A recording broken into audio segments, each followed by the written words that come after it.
Monsters are everywhere. They always have been. They lurk, hidden in every shadow. Behind every dark thought. They are probably in your closet, possessing your friends. And they're almost certainly creeping behind you now. They are most often undetectable. And when they're not, it's too late. Throughout time, these monsters have feasted on society, both physically and metaphysically. The chaos they bring fuels a great dark spirit that seeks to end the world with pain and torment. The Eynes are our only hope. The Eynes family has been cursed since before recorded history to detect the presence of these monsters. It is their bound duty to stop these creatures from destroying humanity through any means necessary, be it by sword, spell, or other. Though the Eynes can feel when the creatures are in close proximity, the monsters themselves are also drawn toward the family. But not everything is as it seems. And although the war between the monsters and the Eynes has waged for centuries, the black and white battle lines have grayed over the years. Not all monsters may be considered evil. Not all Eynes are as righteous as one would think. These are the tales of the Eynes family. Visit EynesAnthology.com to find out more.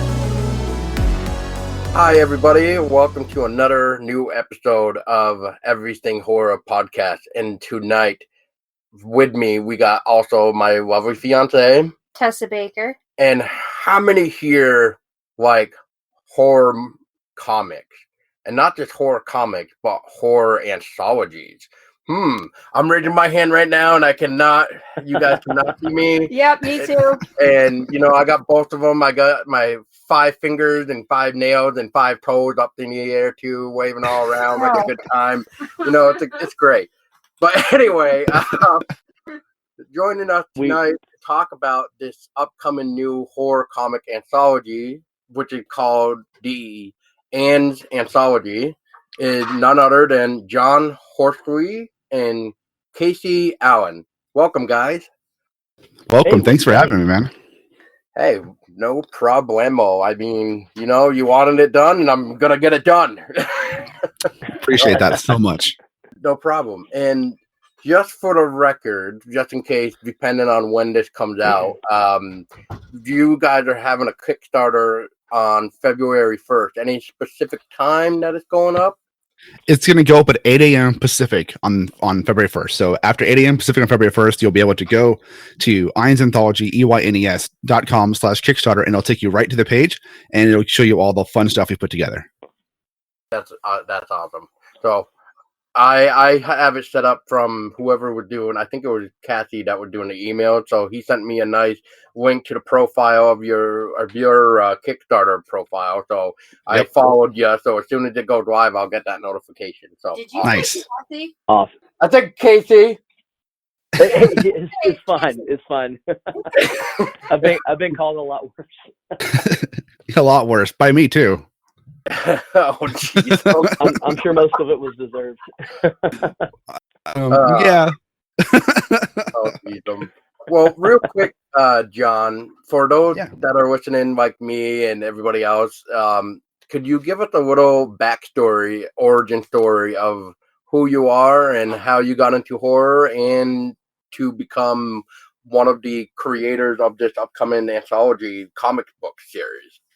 Sure. So I grew up in the Pacific Northwest. If anybody knows anything about the Pacific Northwest and the Seattle area and all around that, there's always there's a huge urban legends area up here. The Sasquatch and more, and lots of stuff are built around the forestry and the weather because when it rains, people want to write dark stuff, and it just happens. So I grew up around all of that. My dad was a big comic book fan and a big movie fan. He wasn't a super big horror fan, but he appreciated good quality horror, good quality suspense. So I grew up watching those movies, and as a kid, we went and saw Predator, and we saw, all the Aliens movies and getting into like the Clive Barker stuff, which I loved Clive Barker, especially his 90s comic book series, but really got into horror when I was probably about 11 or 12 years old, and I started drawing. And it was just by happenstance that I started picking up with my Batman and Wolverine comic books. I was picking up things like eerie or creepy or like any of the reprints of the old EC comics, right? And I would start redrawing the weird stuff in that book and just making up my own demented drawings of people with their heads cut off, or like I would draw the recreation of the death of Superman, but instead of him just being dead on the ground, he would be dismembered and his body parts would be everywhere, and just drawing bloody, disgusting stuff like that. And I've said this before, but I'm kind of surprised my parents didn't like get me checked out by somebody, because I was demonic stuff with people that are with their heads chopped off, or like a guy with half of his face burnt off and like an arm coming out of his eyeball, and just weird crap like that. But that drawings have just fueled into like, I just wanted to know more and more about this other side of it, of the world that was just the creepy and the horror and the it's funny, I never considered myself a horror like buff or horror fan growing up, but I just wanted to be involved in watching the stuff that involved monsters and demons and like stuff that just messed with your head. And I started reading more and more comics and watching more and more movies. Started watching like any horror or suspense based like TV show I would watch. I'd watch. I went through a time where I kind of like didn't do that kind of stuff. I was gotten into music, so I was doing more like metal and punk stuff. But I mean, horror goes really well with metal and punk. Like they're like one and the same, But getting out of college and stuff, I got into like doing humor stuff. Then I got into doing like comedy horror, where I was like on the webcomic side, I was one of the first comics out there to like do a long-standing comedy zombie series, which I did for a while. And doing that just like refueled all this interest I had as a kid from watching, like Predator and watching the Poltergeist movies and the old all the old horror movies I watched with my dad as a kid. And I started like saying, we're doing these comics. I'm like, man, I'm getting more and more serious. I keep drawing more, creepier, scary stuff and writing these stories that are less on the comedy side, more on the, bloody murderer side. And then, I wanted to get out of the comedy stuff and write actual, I kind of feel like horror and comedy are they're kind of like brother sisters, because usually people who like the really raunchy comedy stuff also dig the really raunchy horror stuff, which is, where I fit in. So because of all of that, and in the last like 5 or 6 years, I've been married for 12 years. When I first met my wife, she could not stand horror. She was like, nope, horror stuff scares me and just doesn't like it. But then about 6 years ago or so, she was like, I want to watch a horror movie. It over. Yeah, I want to watch a scary movie like at Christmas time. So we stopped watching Christmas movies at Christmas time with our kids and started watching horror films all December. So now it's like a long-standing tradition for 6 years that we watch horror films every December, and we don't like go try and find ones. We just like go to like in Netflix or Hulu or any streaming service and just go look at it and read descriptions and just find some indie weird horror film and just watch it like one every other night or so. And we're still doing that here in January. We watched some the other night, which is pretty cool. We actually ended up watching Scream 4, which is kind of a horror movie, but more of a slasher film, which it still counts. But all of that, and then getting back into horror with my wife and her liking it now, fueled me to wanting to write a more serious story. And my first idea was, well, let's lean back into the fact that I still draw monsters. I still draw creepy, gross stuff, when I want to. So let's lean into that. And then I started getting the idea of building this anthology out and building this whole world, this whole concept of the Eynes and the monsters and the supernatural stuff. Wow. That is a great origin story right there. So, Kate, do you think you can top that one? Oh, well, okay. So I first met John. I got into it kind of late. I met John in a Sasquatch erotica fan fiction board on Reddit, and ever since we've just been squatching it up. So, no, actually, True story. I really got into horror comics as a kid, almost the same exact story. My dad had a ton of old EC horror comics and creepy, and the Marvel had a line called Epic. It was a magazine, and it was a bunch of horror and sci-fi.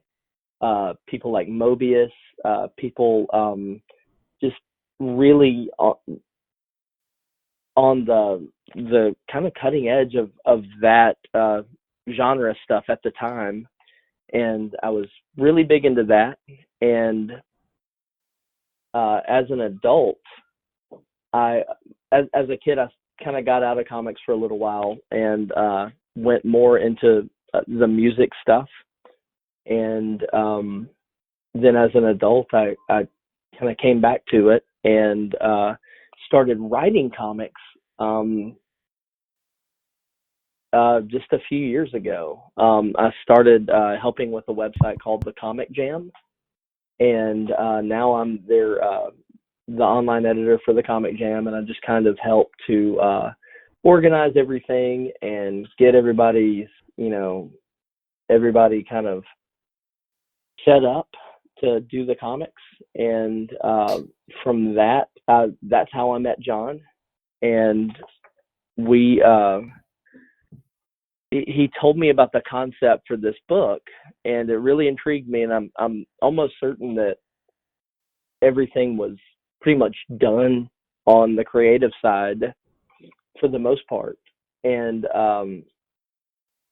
I kind of said, like, dude, you have to let me in on this.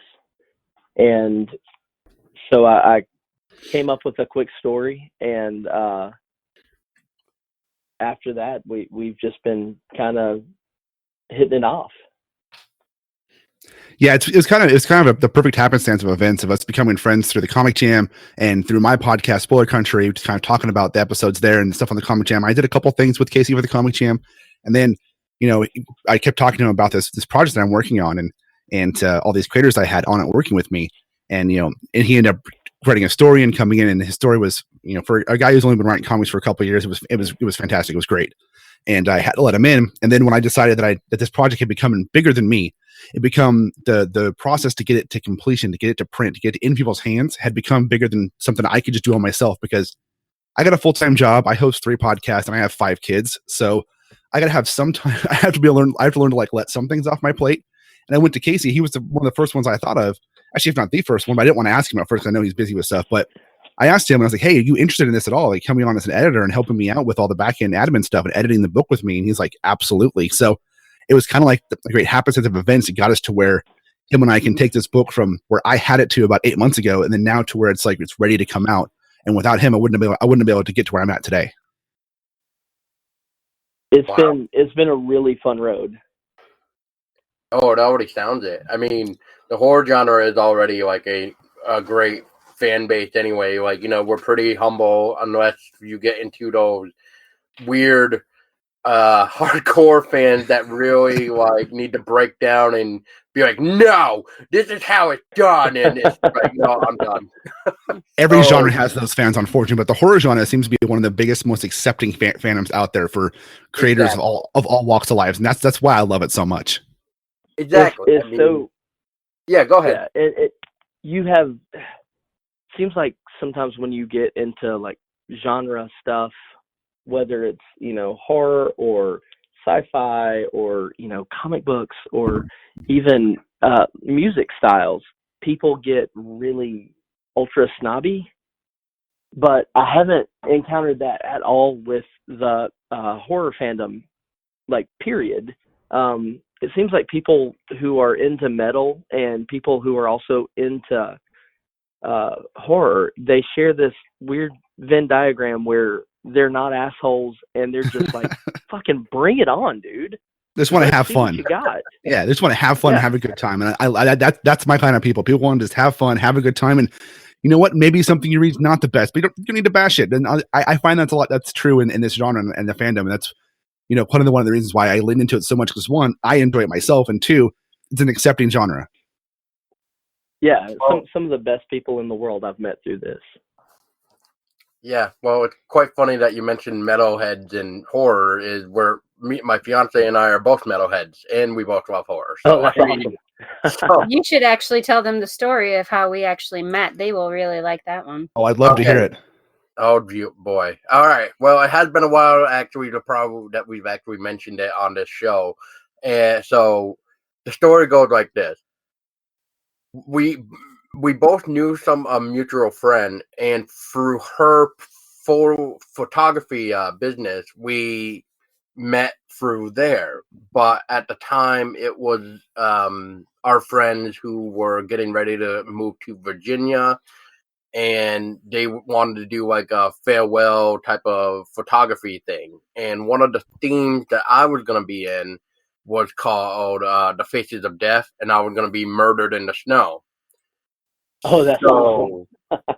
So how we met is through there, but what happened was because of the fact that it rained and washed away all the snow, it completely wiped out all the snow. So at that point in time, it was kind of one of those like, okay, well, where can we murder Paul now? And so somebody got the idea. I think it was our friend said, well, we can just murder Paul in the bathtub. So I'm like, whatever. So the next question goes, well, who wants to murder Paul? Tessa, without any hesitation, just goes, I'll do it. I'll do it. Pick me.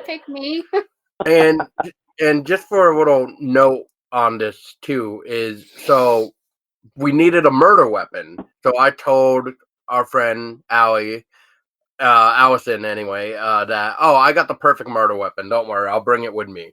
So I brought my double-bladed fantasy battle axe with me. And this thing is like a real axe. And so that was the murder weapon, was pretty much my own weapon. So yeah, we got the photos and stuff on our Facebook. I forget if they're even on our podcast page. If not, I need to put them up there. But yeah, So basically, how Paul and I came to meeting was I was his murderess. I murdered him in the bathtub. And then after that, we connected as friends. And then sometime down the line, we decided that we would give it a shot as a couple because of our chemistry. Yep. So first you murdered his body, and then you murdered his heart. Yep, I sure did. Love at first murder. I like it. That's great. That's a great story. Isn't it? And it's been almost three years we've been together now. Oh, that's awesome. That's amazing. Yeah, that is awesome. And we started this podcast that we're doing as like a hobby back on February 12th of 2017. I just came home one night and I was just like, so how would you feel about a podcast? And she just like, like what? And I was like, well, since we love horror so much, why not we just state our opinion on it and go with that? Well, let's give it a shot then. Yeah, that's so awesome. Funny. I did the same thing with my wife back in 2009 when podcasting was first kicking off, really. And I was like, hey, babe, let's start a podcast. She's like, what the fuck's a podcast? I was like, well, it's like a radio show where you record it and it goes online. She's like, that sounds dumb. No one's going to listen to that. And then we started a podcast back in 2009, and we still do it off and on today. But even now, she's like, I don't care. But she has fun on it, though. So it's kind of funny. That is quite funny. But yeah, so gentlemen, you guys got that new horror comic coming out on February 1st for Kickstarter. Now, is there anything that you guys have done before the one that is coming out now? Not when it comes to this project and this storyline, not with Eynes. This will be the first Eynes book to come out. We do have 4 books planned for this first arc. The arc takes place over, there's let me back up for a second.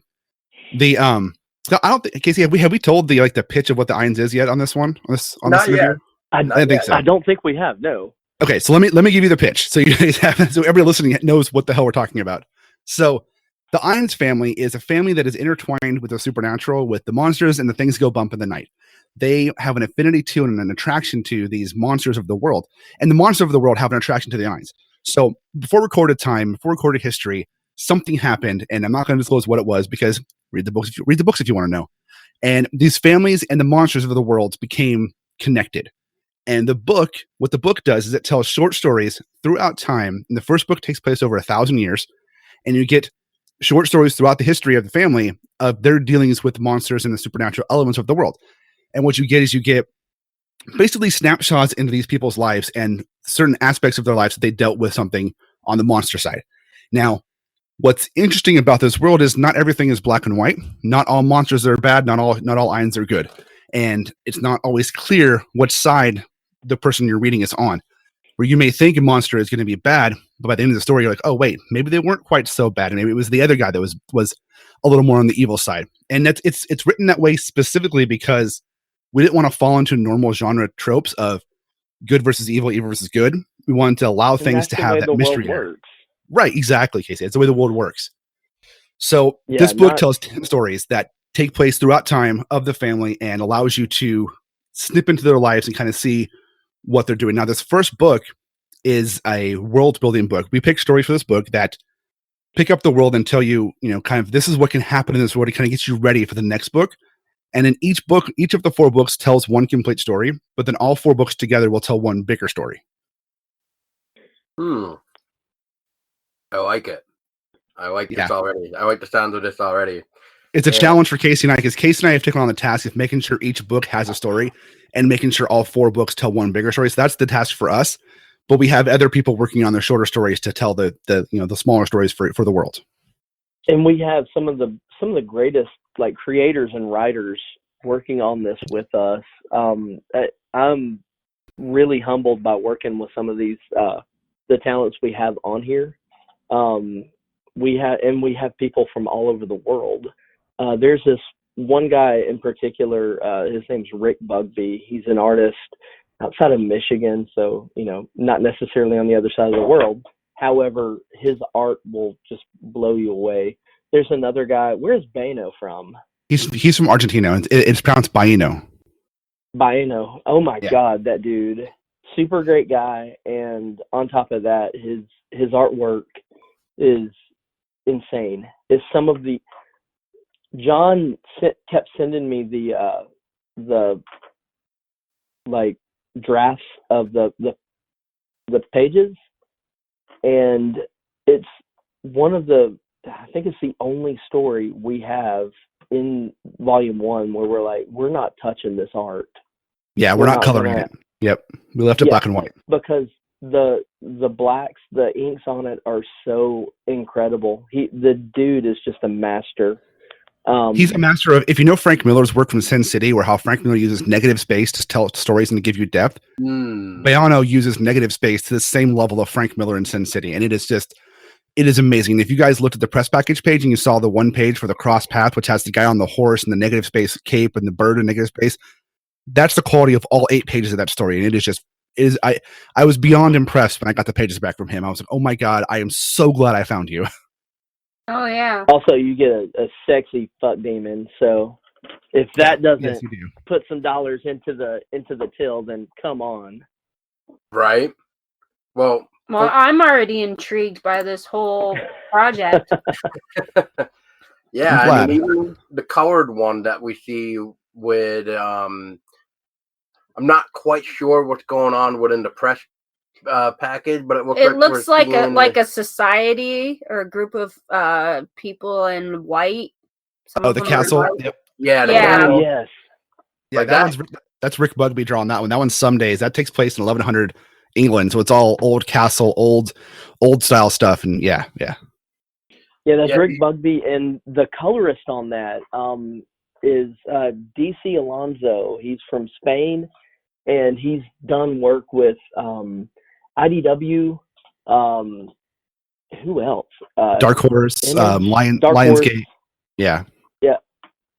So the man is all over the place. Lion Forge. The man is all over the place.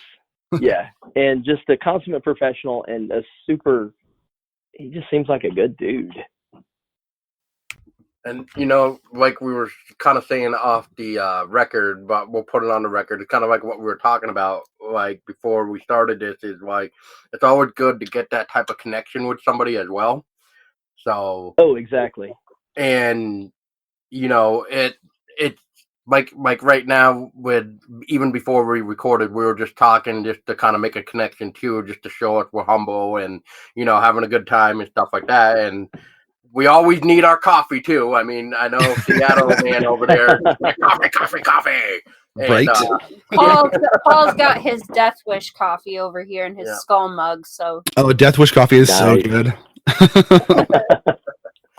Well, we also have a cool coffee around here. I don't know where else it's sold, but it's what do we call Wake the Fuck Up coffee. It's really strong. I need some of that.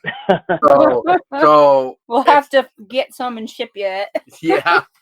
It sounds my day job. The name sounds delicious. So it is. My day job, I've been having to wake up at 3:45 every morning. I might need that. I'll tell you Damn. what, this thing is pretty strong. When I first had it, I was like, holy crap, I don't even know if I can finish my cup because it's that strong. You need a smaller cup. You finish your cup and your heart's just like pounding out of your chest, like, I'm awake, I'm awake, I'm awake. No, that's what Monster Java does to you. Oh, dude, when I was in 9th grade, I took, you know, those what are they? The Turbo Truffle, like the coffee, caffeine, like chocolates they sell at gas stations. Oh, God. Oh, When I was yeah. 9th grade, my buddy and I ate 12 of those a piece for breakfast. And we were Oh, no. literally bouncing out of our chairs, and then we passed out by like 1. We were just out cold We- at our desk. We pulled an all-nighter when I was in high school, and we went to a gas station. This was, I guess, before they outlawed some of like the yellow jackets or Like like speed? pseudoephedrine or whatever. Yeah. Because anyway, I'd never taken anything like that before, and at first it was I was like, this isn't doing anything, and then about a half hour later, I felt like I wanted to shit out my heart. I Literally. really, I wanted to scream. It was the worst feeling ever. That's a lot. That means you had too much caffeine in your body, which is apparently a thing I've heard about, but you know, I don't know. Well, funny thing that I just thought of is, excuse me again, coffee. So I'm trying to remember the name of it, but you know how people, if they go to a gym and work out and whatever, they have like this weird powder stuff to help you get energy, like in the Creatine. Oh, Yeah. Stuff. Pre-workout. Yeah, like a pre-workout thing. So this was my dumb mistake one time at work. So I had a water bottle and I put some of that powder in it, right? And so I drank it that day. Well, that night I forgot to wash it when I got home. So I'll just whatever. I'll just rinse it out, whatever. Well, the next day when I went to go refill it with water for work, guess what? Some of that powder was still there. So on top of my coffee, and then that, because usually if I use the powder, I won't drink too much coffee. But with that combined, oh yeah, my heart was just like I don't know what's going on here, but let's go.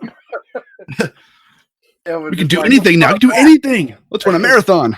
Yeah, exactly. So I was just like, oh, geez, I'm never again am I going to do that. But apparently a couple days later, that powder was still in there, and I'm like, oh my goodness. So yeah, that was my bad boo-boo one time. But going back to what you were saying about you have quite a bit of creators to help you here. You guys got 10 stories with 22 creators. Now, my question for this is, how many people per story is there, especially if there are 22 creators? So it varies by story. So some stories, like the Cross Path story, is just 2 creators. It's Joseph Espel who wrote it, and Sebastian Baiano who drew it, right? And then I guess, sorry, there would be 3 because then there's Nikki Powers who did the lettering for it. That one just has 3 creators on it. Nikki is amazing. Nikki is amazing. But then you go to stories like Something Borrowed. You've got T.S. Black who wrote it, and you've got Daniel Tirano who did the art and the inks, and we got J.W. Smith doing the colors, and then we got Nikki Powers again doing the letters on that one. But then there's like the Black Hand has 5 creators because we have Travis Webb who wrote it. We've got Greg Warrenchak who did the pencils, then myself who did the inks, and then we have a colorist who's yet to be named because I'm still looking for colors for that one right now. And then we have Nikki Powers. Nikki Powers did like all of our letters because she's fantastic. So she's been so clutch on this.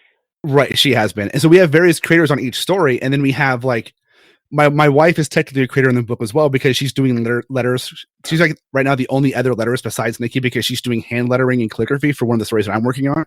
So she's technically a letterist. And then we've got like DC Hopkins who come in. He's doing design work for us. So it all adds up over the 10 stories to get to the full number of 22. We have some people who do multiple things. Like I wrote 2 of the stories. I drew one of the stories. I inked a story. I colored some stories. But then everything else, it's like, Casey wrote a story. Then we have, Rob Toll who's drawing Casey's story. Then we've got all these other creators that come in and all bring their own voice and their own style to this book to give it this big awesomeness that it is. But each story has their own style, but each story fits into this bigger narrative, this bigger world too. Wow. Yeah, it's like making a mixtape. It really is, and finding the right people to work together to where they will, they'll make something incredible. Well, and that's a good point, Casey, because like most anthologies out there, you see, it's like, hey, we're having a horror anthology based around witches or based around monsters or whatever theme they pick. And it's like, okay, if you want to be in this anthology, put together a team and submit a story. Like you find your artist, you find your letter, right? You submit a completed story. Where in this whole thing, we did it completely differently. We did it to where I went out and I found scripts and writers first. So I went out and I contacted a bunch of writers and put a post on a forum on Facebook and got a bunch of writers to submit samples to me. And then I picked about 25 writers to hire first. And then I had them all work with me. And we built stories based around the timeline, because I had created a family tree that was about 250 different characters that dated back to about 1450 or so. And I gave birthdays, death dates, names, relationships, all that kind of fun stuff. And I worked with each writer at that time to craft stories within this world where they had creative freedom to basically tell whatever kind of story they wanted to, as long as it fit the guidelines of it has to be about a member of the Eynes family, and it has to involve something supernatural. It has to be, on the horror, supernatural, like thriller side of a story, right? You can do comedy, horror, you can do whatever, but it's got to be based around these certain elements. And then I gave them freedom to craft the characters and the stories and the monsters in the way they wanted to do it. So coming into before anything was ever drawn, we already had scripts in place, like scripts written to work with. So instead of asking the writers to find someone to draw their script, I took it upon myself as the creative editor of this book to pair up artists that I loved their work with the best script that I thought they could do. And then furthermore, that came to where once I brought Casey on board to edit with me, him and I would find artists together and colors and stuff together to match up with scripts, based on what we thought would be best for that script. So you get things like you get writers working with artists that would never have worked together unless they'd come to something like this where we paired them up, So it was really important to us to give the voices to each creator, but to also pair people up on our side that we thought would tell the best story for our book. Very, very cool. And speaking of your stories, I don't think we really talked about too much of that, but feel free to give us a little description of what each story is kind of about, if you don't mind. Sure. Yeah. You want to take some, Casey? I'll do some. Yeah, I can totally do that. Okay. So the stories start back way far back. And it starts with a story by John called Some Days. And it's literally the coming together of two disparate groups of people. And this guy named Darius is trying to defend his people and calls for some aid from his kin. And things just kind of fall apart. And that story sets up a character that is very big in play further in the books as well. He is a motherfucker. So that's one way to put it. Nice. And so following that is a story I wrote, which is set in the 1300s, because I did not have enough to do, so I also needed to do a bunch of research and shit like that. So, but it takes place right after the plague, and there's a dark priest who creates a golem to do his bidding, and you play with fire and you get burned, and you get eviscerated. This guy, he might just get burned. And John, you want to do the cross paths? Yeah, so the cross path is a great story, and it's the cross path was kind of the great melding of minds between myself and the writer Joseph S. Pell, he comes out of England, and I worked with him on that. Like, he gave me his pitch, and I was like, dude, I love this idea, run with it. Because one of the things I said in the beginning of the story that I didn't say earlier, but when I talked to the writers, I said, hey, I don't care if you go what you go with, but make sure whatever you do in the story makes sense. If you're going to have bloody murder and swearing, it has to make sense. I don't want it just to be gratuitous. I don't want it just to be extra. If you want to have sex and nudity, it has to make sense for the story. I don't want you to have just people walking around naked for no reason. I want to be logically reasoning why this is happening. So he came back to me and he was like, hey, I know you said this whole idea about that, but here's what I'm thinking with the story. Does this work? And when he gave me the script, I was like, man, not only did you knock it out of the park of making every element of this not realistic, but believable for the story, you basically set up a story that kind of explains this entire world without even trying. And that story is literally just a conversation between two people in a bar in 1645. That's all it is. However, the visuals by Sebastian Baiano just Oh my God. take that conversation and make it to where it's one of the most interesting 8 pages of conversation I've ever seen by an artist. And because he takes these elements that Joseph wrote and visualizes them so beautifully that you forget you're just watching two people talk at a bar, you know? And then it just ends in a beautiful way. And that story, that's the first story that I read where I went, oh, we're gonna do this. This is where we're okay. Let's rock and roll. Yeah, I was totally taken aback by it in the best way possible.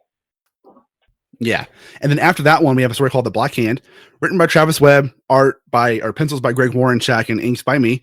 And basically, that one takes place. It's based on a true story from World War I in Gallipoli of a British unit that goes missing. And this story is a 2-part story. So we have part 1 in book 1 and part 2 in book 2, and it deals with what happened to that unit that went missing in real life, but from a horror supernatural standpoint.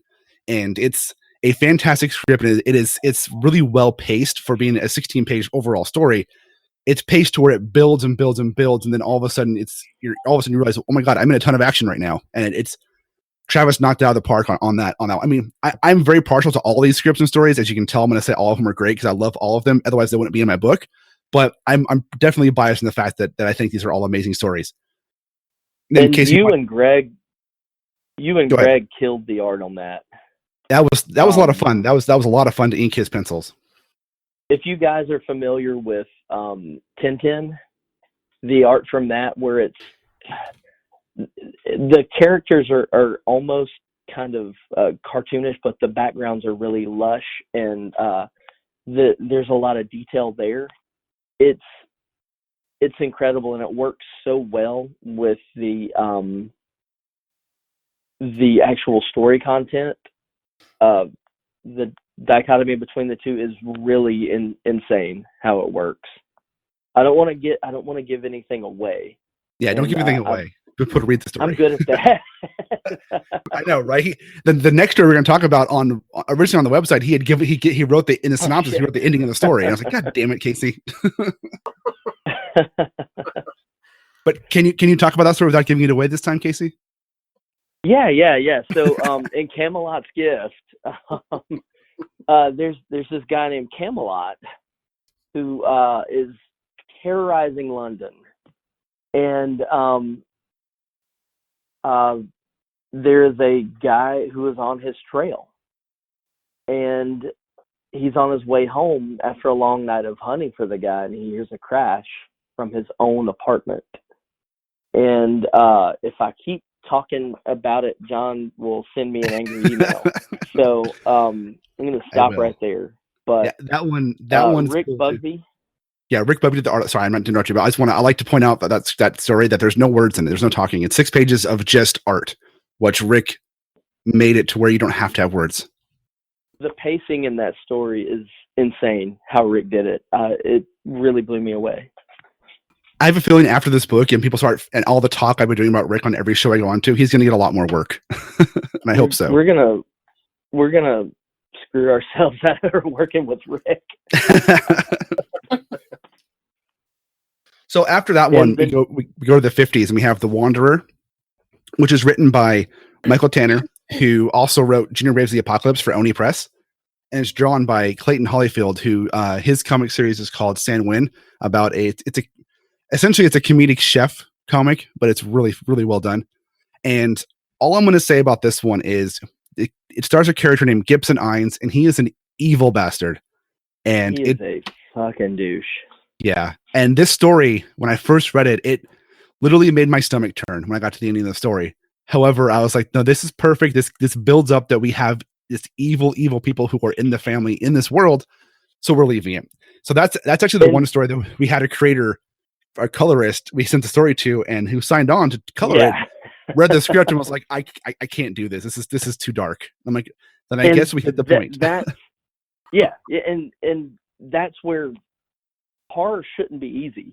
Literature, fiction should not be an easy thing. It's not as disposable as people want to think it is, because you have so much going on in the background.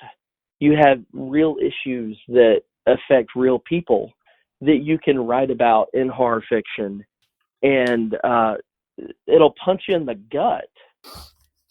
It'll make you feel uneasy if you're reading a horror book and it doesn't mess with your head a little bit, or excuse me, if you want to read horror but you don't want it to mess with your head, you don't want to be disturbed by it, go to CVS, get a copy of what's the magazine that's at the dentist office when you're a kid? The Highlights. Get a copy of Highlights that has great puzzles and fuck off.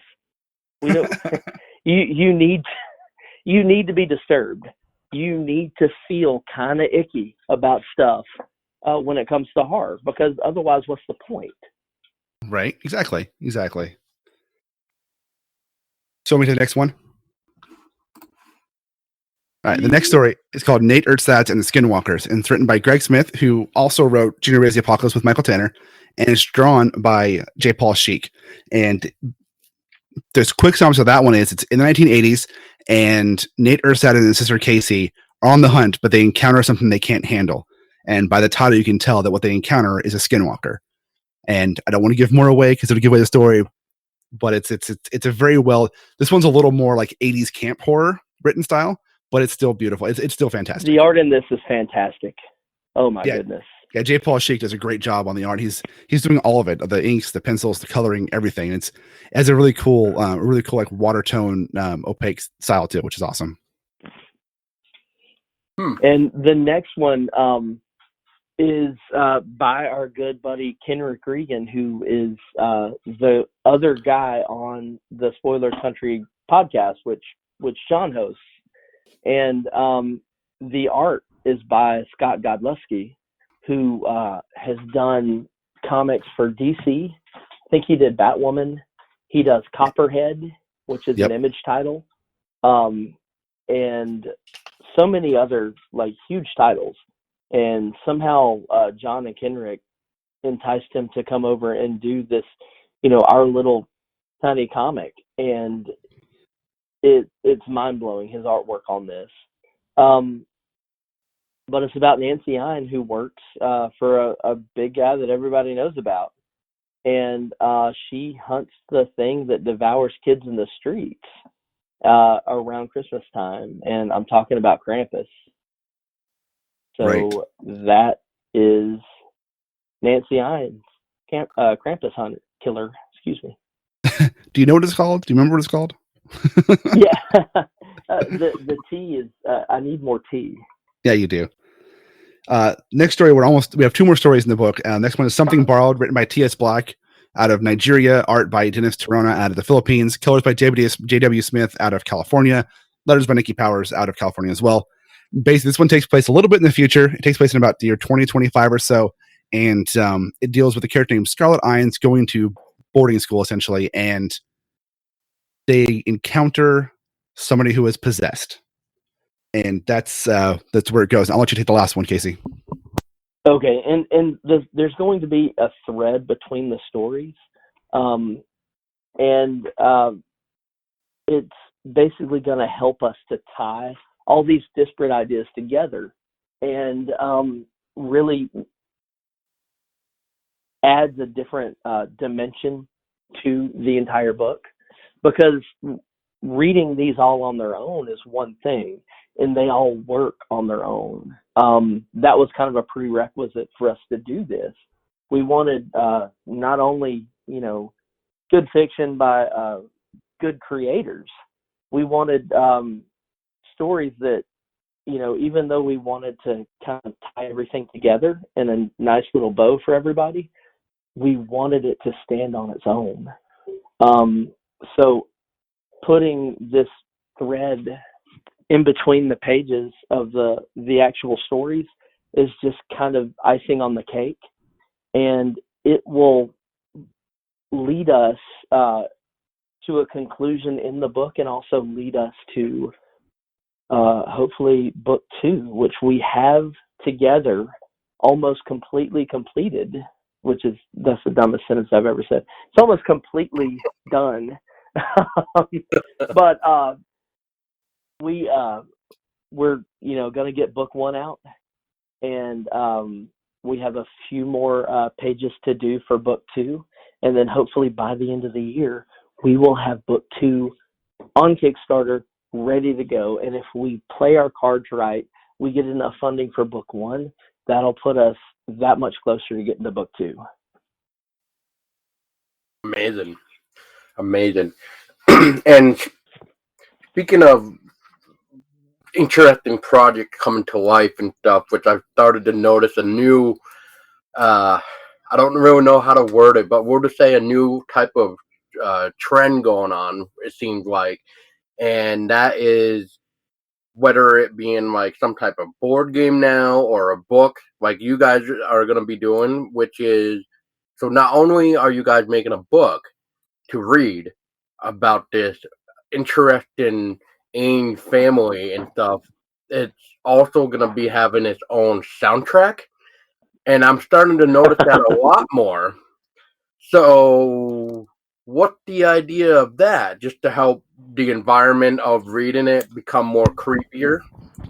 Well, that's me being insane. I spent years in bands, and so did Casey, and I recorded 4 albums, 2 live albums, and I toured the whole Pacific Northwest in bands. And when I was doing this, I was like, I wonder if we should make a soundtrack for this. And Casey was like, I don't know if we have time for that. I'm like, no, we're gonna do it. And so I grabbed some songs that I'd recorded before that kind of fit the aura of stories we had, and then I contacted one of the other writers on the book, Joey Edsel, and talked to him about, hey, I know you do music, and we talked about this soundtrack thing a long time ago, or doing like a theme song for the book. And I said, do you still want to do that? And he was like, absolutely. And so he ended up composing this theme song. It's like this 80s like horror theme song. If you went to our website and you watched that trailer video with the voiceover, that song in the background, Joey Edsel made specifically for this book. And there's actually a full song for it. And it's really great. He did another song that I just got back from him today that I sent over to Casey. I don't think Casey's heard it yet though, but it's amazing in its own right.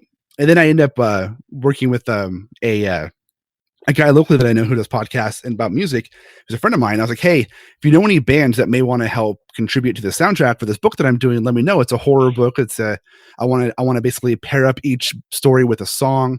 Just I mean, the song doesn't have to be about that story, but a song that fits the theme of that story essentially. And so he hooked me up with a couple of bands, local bands here in the Pacific Northwest. And we've got one band who's very much a metal band, which is cool. And the other band's very much like an alternative rock band. And we got these bands who listen, read some of the stories and like contribute to say, hey, this song is good for this one, and contributed a song. And they gave me their albums to listen to, and I went through and said, hey, this style you got on this song here is really good. And it was basically a way for me to give the readers something extra to read with the book and say, hey, here's the stories. Here's a song that we think kind of fits that story as far as the theme of the story and the way it builds, and something to increase your enjoyment of the story and of the book. And that was the idea. So the soundtrack's gonna have 11 tracks on it, 1 for each story in the book, and then a 10th one, which is the themes, the theme for the whole book itself. And just to kind of add on to that, John, I'm almost certain, wanted me to come on to talk him out of doing too much, because he literally has about 53 projects on his plate at any given time. And I kept trying to downsell him on it. Like, hey, let's just do we'll do a Spotify playlist. This song makes me think of Dragon Knot by Sleep. This song makes me think of Rain and Blood. Let's just do that. He's like, no, man, we're doing the soundtrack. And while I was being drugged around Target earlier today by my wife, got the newest track by Joey Edsel, and it is awesome. Oh, you did listen to it. Awesome. I'm glad you got to hear it first. I listened to it in the car. Nice. That's pretty cool. I mean, the reason why I'm asking and realizing the weird interest in like I call in trends is because I'm a really big soundtrack guy. I love my soundtrack, and Oh yes, he Nice. does.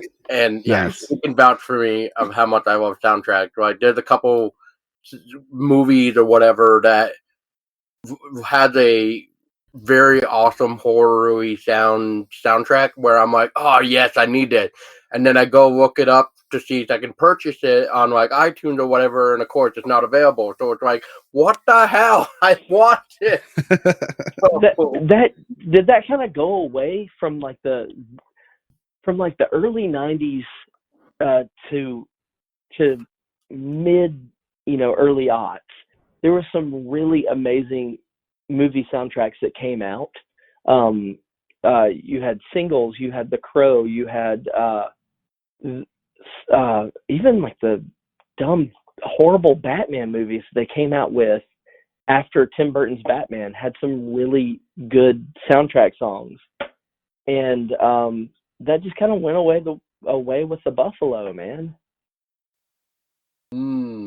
It did, because I remember, as much as people love it or hate it, they the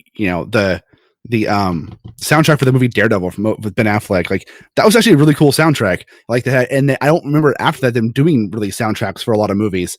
That of that style, it kind of by the mid early 2000s, it just kind of faded away. And I wish they'd do it again, because I used to love when they do.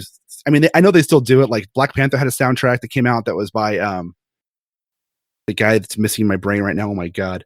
But it was Kendrick Lamar did it, and it was for the movie. It fit, but I don't see a lot of like other movies doing soundtracks unless it's like a genre piece or something like that. Which I don't know. I like soundtracks. I like pairing up music with my entertainment. I love it when authors tell me, let's say, post on Twitter or on their websites, hey, if you're reading my book, here's a set of songs that inspired me while I was writing this that I think would be good to listen to while you're reading the book, and that kind of stuff is great. Or when creators and writers will tell you, hey, while I'm drawing or while I'm writing, this is my creative soundtrack. Like for me, my creative soundtrack when I'm drawing is things by David Bowie or Spose or stuff like that, or Streetlight Manifesto. That's my creative soundtrack. And I think having that insight into people who are creating and people who are what they think musically fits what we're doing, whether it's writing or drawing or whatever, gives you an extra something into the world of the creator and into the world of the story you're getting into.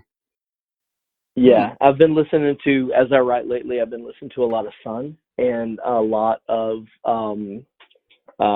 Sleep, High on Fire, and the Judgment Night soundtrack has been on my rotation a lot because that soundtrack is just incredible. If you haven't heard that sound, I don't think I've even seen the movie, but oh my God, so many great songs on that soundtrack. Yeah, I just recently re-listened to all the Alien soundtracks, so I love those. Oh yeah. And who was that? Vangelis? Jerry Goldsmith, and then there's Okay. a couple other guys. Oh man, like every movie had a different composer, and I just remember Jerry Goldsmith for sure. But like, what's really getting sad too is like when the new Predator movie came out, at first I didn't think they were going to have a soundtrack, because usually when you hear about a new movie coming out, they usually release the soundtrack for you to listen to before the film comes out, or sometimes even after the film comes out. But in this case, the Predator only had like a EP, and it was only digital, which had like 3 tracks. Eventually, it came out with its own soundtrack, but the only downside that I saw of the Predator soundtrack is like they went back to reuse tracks we've already heard before, like from the first Predator and Predator 2, I think. And then they made a couple new tracks for the new movie, but otherwise it's pretty much the same exact stuff we've heard previously. Yeah. That's a bummer. I haven't even seen the new Predator movie yet. Is it worth checking out? That says everything I need to know. I guess it's a hit and miss. I mean, when I got done watching it, I was just like, I really don't know how to feel about this movie. Tessa, what did you think when you saw it with me? What did you think of it? I was on the fence about it. I didn't love it, but I didn't hate it, I guess. Yeah. I'm more of an Alien fan myself when it comes to like those two properties. I always thought that the Alien movies were smarter and like more well written. The first Predator movie, I mean, wasn't it by Shane Black? That guy is on top of his game, and I think he wrote the new one as well. Yes, he did.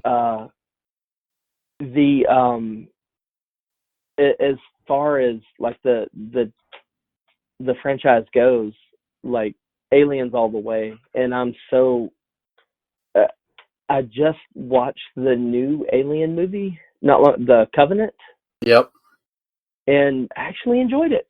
I heard a bunch of people talking smack about it online, but I didn't think it was bad. Well, Paul and I are also Team Alien. Well, you were originally Predator, so I was actually between the two of them. My sister's the Team Predator, right? Whatever. We just need to convert her over to the Alien side.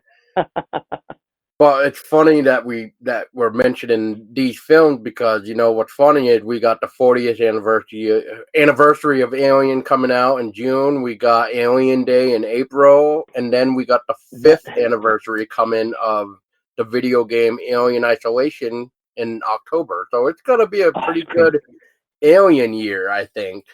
But before we get much into the topic. Off topic, I mean, and I'll just throw it out there, but since you like the Aliens, and John, if you do too, I'm gonna be actually doing like an episode for Alien Day and doing an episode for like the 40th anniversary and for Alien Isolation. So you guys are more than welcome to come on those episodes and talk Alien with me. So it would be fun, dude. That might be awesome. Yeah. I'll just throw it out there. I came here to talk about Eynes, but now that we're talking about Alien, I just want to talk about Alien. My wife I see where your priorities are. Jeez. Fuck you, John. I want to talk about Aliens now. All right, fair enough. My wife and I were at a You told me I can't put Aliens in Eynes, man. Come on, I tried. We watched the original a few like last year at a Halloween party, and she had never seen it before, and she likes horror okay, but aliens and demons and ghosts freak her out. She likes the horror where it's somebody who is really bad being really, really bad. And she told me one day, she's like, the demons and stuff, that shit could be real. I'm like, as real as somebody slicing somebody's head off because they don't, they just are crazy. Anyway, we were watching the Alien movie. I swear to God, this movie's 40 years old. It gets to the chest burster scene. She had never seen it. And she jumped up and screamed.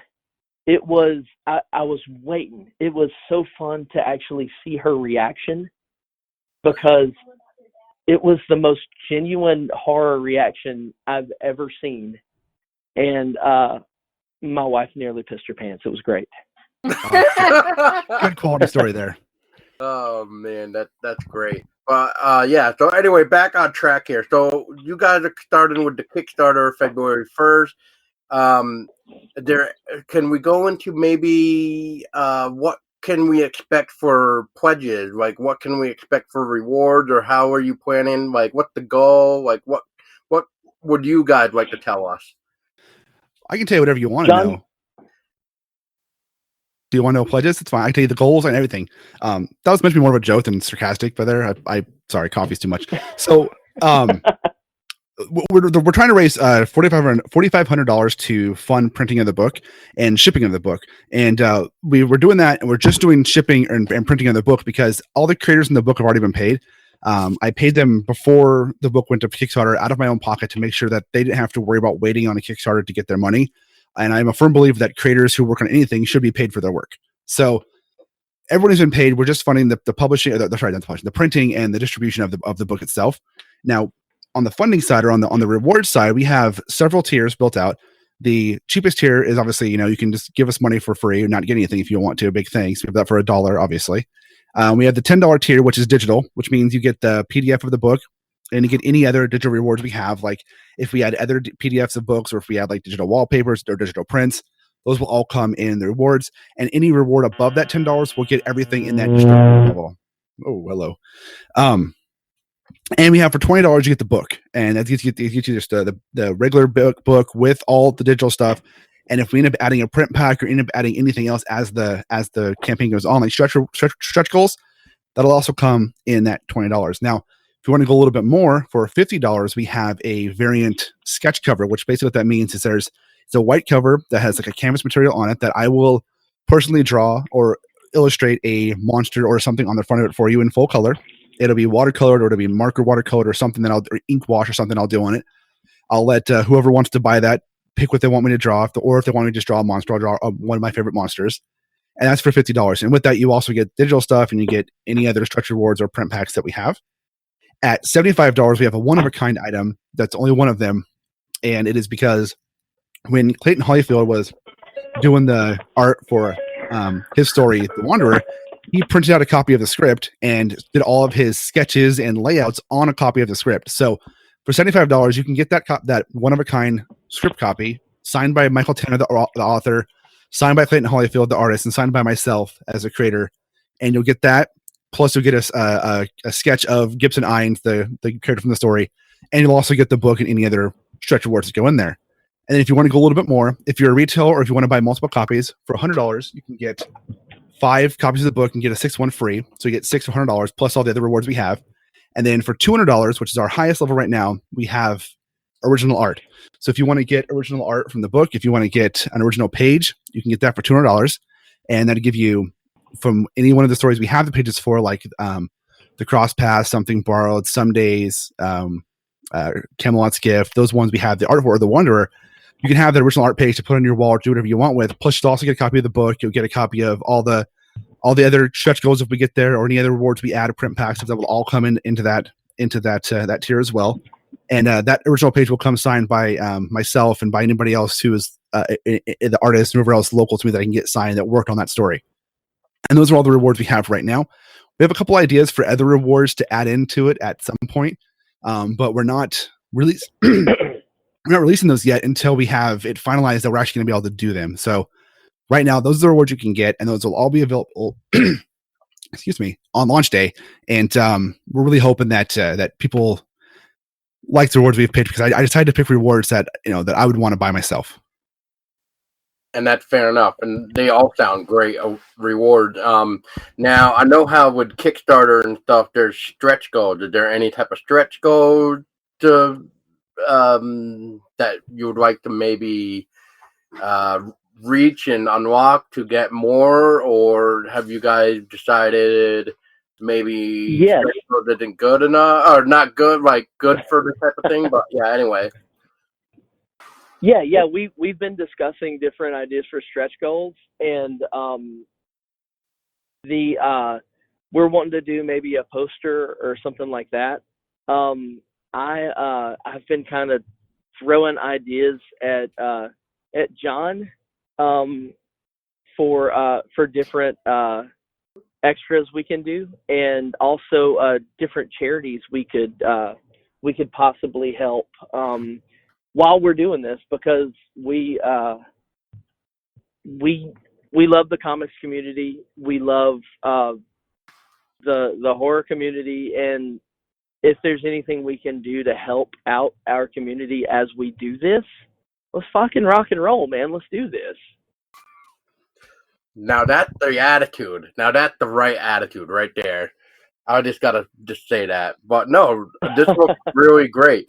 And for 4,500, that's actually really not that bad too. And it's really weird sometimes when you see those Kickstarters that ask for a lot more than what they really like They make their goal like pretty much impossible to reach. And then they wonder why they don't reach it. And it's just like because people are looking at it going, what? Is this even possible? So it's nice to see something flexible like that. And I mean, like I backed the comic last year, a couple of them actually. One is called Into the Darkness. Another one is called The Gentleman. I don't know if you heard of those type of Kickstarters at all. Oh yeah, I've heard both. I know both the guys who made those books. Okay. Yeah. And Yeah, I gotta apologize real quick, guys. I have to actually drop off. I got some stuff with my kids going out in the room that I got to take care of. But Casey, if you can stay on and finish out for me, I'm really sorry that I have to go. I apologize. No, it's fine, John. I will definitely talk to you guys again later. This was so much fun. I had a lot of fun on this. This is a great conversation. But I got my kids doing stuff in the living room that I got to go take care of, unfortunately. No, it's fine, John. Just real quick before you go, John, is for those listening too, is if people want to keep up with everything for you and the your Kickstarter and your stuff, where can people find like any information, if not all information, for this book? You can find anything about me on y2cl.net. It's Y2CL. And then you can find me online on Instagram, on Twitter at Y2CL. And if you want to follow the book, you can go to EynesAnthology.com, EYNES Anthology.com. And on there, on the top bar, there is a list that says sign up for updates. You join our mailing list, and then it will give you email updates for everything that we do. And there you go, guys. And then once again, thank you, John, for joining us. Sorry that you have to leave, but we completely understand. Yep. Thank you so much for having me, guys. Talk to you later. And don't forget, we're also on Twitter and on Instagram and Facebook at the Eynes Anthology, which is it's actually EYNES Anthology. You can find us there. If you message us, if you want to get in touch with us for some reason, if you haven't had enough of us assholes already, don't hesitate to message us. We will, respond to you fairly quickly because we try to stay on top of that stuff. This is a passion of ours. We want to make it happen. And if you want to talk to us about it, let's start a conversation. I'll be more than happy to talk to anybody. And in addition to the other stretch goals, we have a lot of things going on throughout the month of February and the first few days of March when the Kickstarter ends. So kind of keep an eye out for that. We might throw a little bit of extra things in there along with your book that you get.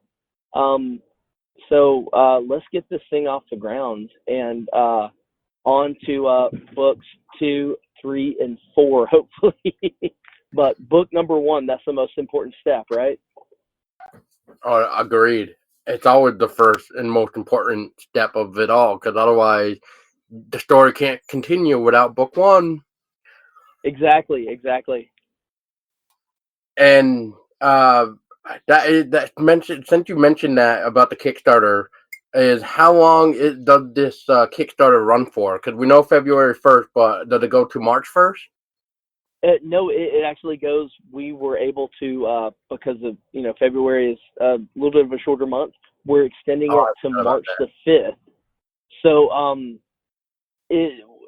we actually kind of lucked out on that. And March 5th is my birthday. So if you pledge for the comic on my birthday, which please don't wait around to do that, just for that, I will write you a personal note of thank you as if you attended my birthday party and I was 5. I will put it in a Batman birthday party thank you card, and I will send it your way because I fucking love you because you helped to fund my book. That's awesome. But yes, do not wait around to do it. I hope I haven't dropped too many F-bombs throughout this episode, but I don't have my kids around me, so I can talk however I want. So it's okay. We don't have a filter. We don't have filters either. Just speak your mind. Yeah, to speak your mind, and if somebody for some reason just doesn't like that word, well, oops, oh well. Sorry, not sorry. Yeah, exactly. Sorry, not sorry. Now, actually, is there anything that we haven't actually gotten to that I don't we can know. touch on? We talked about the book. We went over the Kickstarter details. We got into our personal background a little bit. I think we kind of covered all the bases about the stuff about the book. Awesome. Awesome. That's the way I like to be. I like it. We like to be thorough. That's awesome. Yeah, I'm super stoked about this, and thank you guys so much for having us on to talk about our little book. And Of course, it's our pleasure. I hope you got some decent audio out of it. Oh, I think we got plenty. But no, I do hope that you guys will reach your goal, that book one will be funded. I mean, February, from what I've ever seen for Kickstarter, February is not a bad month to have a campaign on. Now, for those that kind of start around December or November, that's a little bit more, it's more opt to fail, really, because I've seen people do that, and I'm just like, dude, no, not nobody has money now. Everybody is broke. We are buying stuff for people we don't even like. We can't buy stuff for ourselves now.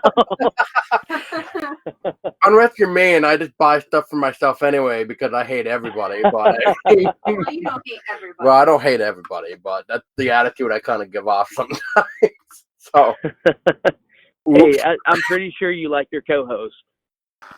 Well, yeah. I mean, I'm marrying her one day, so I mean, otherwise, I mean, I used to say I'm never getting married, so she takes the cake.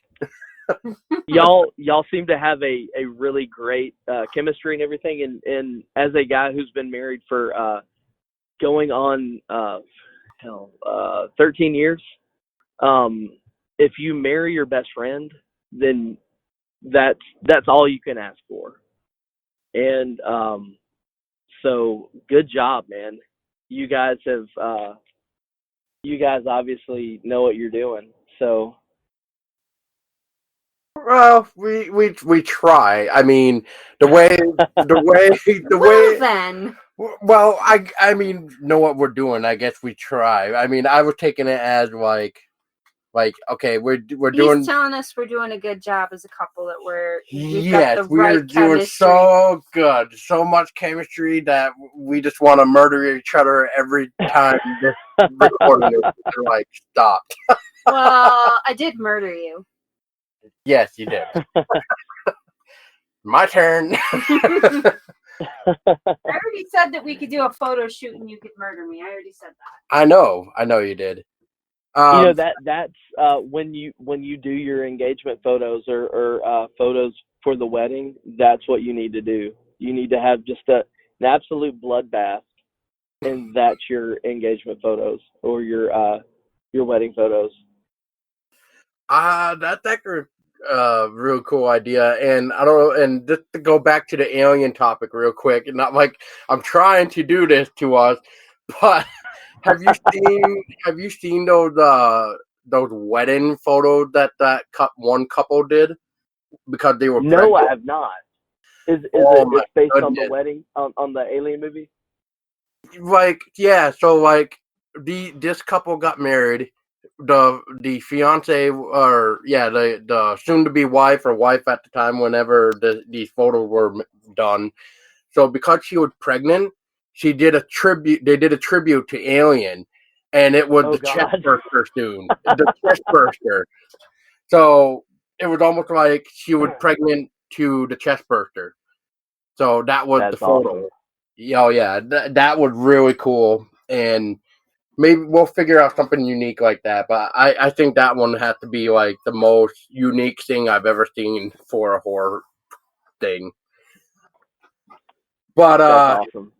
Yeah. So real quick, once again, we got the Eynes Anthology coming February 1st at about, what was it again? 8 a.m. Pacific 8 Standard Time. a.m. Pacific, yes. So that would be about 11 or noon Eastern Time for those listening too. Yeah. He's one of those coastal elite types, man. I don't understand. Yeah. And then we go and have this campaign all the way up to March 5th and with a goal of 4,500, which is a pretty nice little goal. I mean, like I said, it's not too much and it's not too little either, especially for like a comic. So it's doable, I will say. And especially since it's February, so that means tax season. So people can definitely get away with budgeting. So perfect time to do it. But so Casey, is there anything else that you would want to say more, or if not, where can people find you to keep up with everything for this project? Okay. Well, we as far as the Eynes Anthology goes, check out the website. Click the link that follow our updates with the mailing list, and follow us on Twitter, on Instagram, and if you want to talk to me specifically, I'm the editor of The Comic Jam, which is the website, but we're also on Facebook, Instagram, Twitter. We stay pretty active on that, and I am on both of those sites with the handle Robots Eat Guitar, which is don't ask. I don't know. I thought it was cool, and now I'm stuck with it. So it could be worse. But yeah, follow. If you want to hear more from me, follow Robots Eat Guitar at Twitter, or just follow my Twitter. Instagram is me and my kids, so you don't want to see that. Well, that's like other people who just say, "Yeah, follow me on Instagram, and you can see my cats." Yeah. Yeah, you can see our fur kids. Yeah, exactly. But yeah. So once again, thank you so much for your time as well, and it was great chatting about this upcoming anthology series. And I do look forward to backing it on February 1st. Dude, thank you so much, and thank you guys for your time. It has been awesome being able to talk to you and really kind of get down to the brass tacks about the book and about what our aim is with the book, and just having a good conversation with people that I've been lucky enough to encounter through this book. That's one of the coolest things to me is meeting these wonderful people that I would have never been able to talk to before, just because they're open to this awesome community that you guys have through horror and horror comics and horror movies. It's really kind of gratifying being able to talk to people who are on the same page as you when it comes to this awesome pastime that we have. Oh, I totally agree. I mean, I don't ever think twice about anybody that we've ever talked to from the start, really. And like I told somebody on a podcast before, I said anybody that comes onto our podcast is considered our friend, because we just don't want them to think like, oh yeah, you're here for the show, like just state your business and then get the fuck off. Like, no, that's not us. A lot of our friendships over the past couple of years have come from people that we've met doing the podcast with, people we've interviewed and talked to. That's like where some of our really good friendships have come from. And like you said, I mean, if it wasn't for doing doing something like this, starting this hobby, we wouldn't have been able to talk to people like you and John. So, you know, it's really nice, like you said, to connect with people who love the horror genre and whatever just as much as we do. So it's always nice and smooth that way.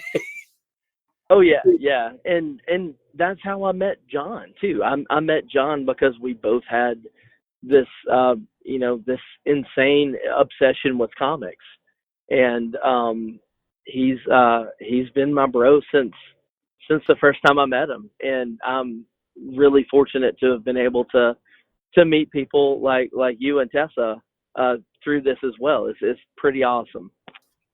Well, feel free to connect with us through social media. I mean, more than welcome to send a request. We'll both accept it. Yeah. Oh, for sure. Yeah, I have already sent one to you, I believe. Anyway, so. Oh, for real? So, because as soon as you said alien, I was just like, all right, he's getting at it right now. So. That's awesome.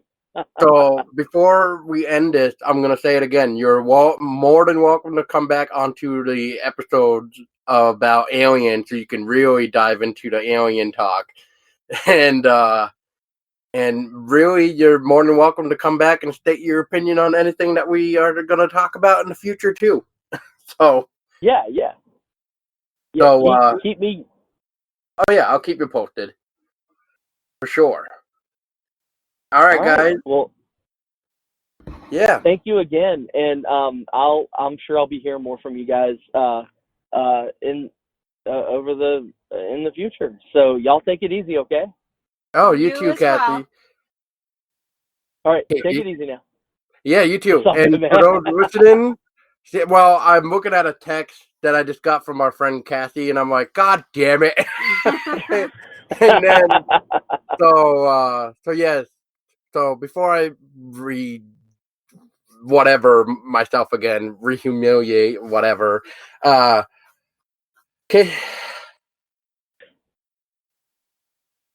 Casey, yeah, there we go. Casey, thank you again for your time. Like, my brain's trying to say Cassie, and I'm like, no. And so, Casey, thanks again for your time. It is a shame that John had to go, but we understand. Family does come first anyway. But anyway, for those listening, thank you for listening. If you made it through this, especially with all the F-bombs, but you know, who fucking cares? It's a good job. So you deserve a cookie with some ice cream and some whipped cream with a cherry on top. Maybe put some sparkles. Before I let you go, can I talk to your listeners real quick? Yes. Just one-on-one, you and me, guys. Listener on the other end of this, you got your earbuds in. You got you're listening to this podcast. You love horror. You love horror fiction. You love horror comics. Some of you probably even love metal. I know I do. Oh, thank you so fucking much for listening to me, and maybe even possibly considering going to the Eynes Anthology Kickstarter. People like you that love this thing that we have in common, that make everything worth it. Because when somebody gets something that you make, that you brought out of your head, and they read it, they look at it, they hear it, and they say, you know, this is pretty awesome. There's nothing in the world that's better than that. It's like making magic. It is magic in the real world. So thank you guys very much. That was nice. I like that speech. And finally, thank you guys so much again. And as always, stay scary.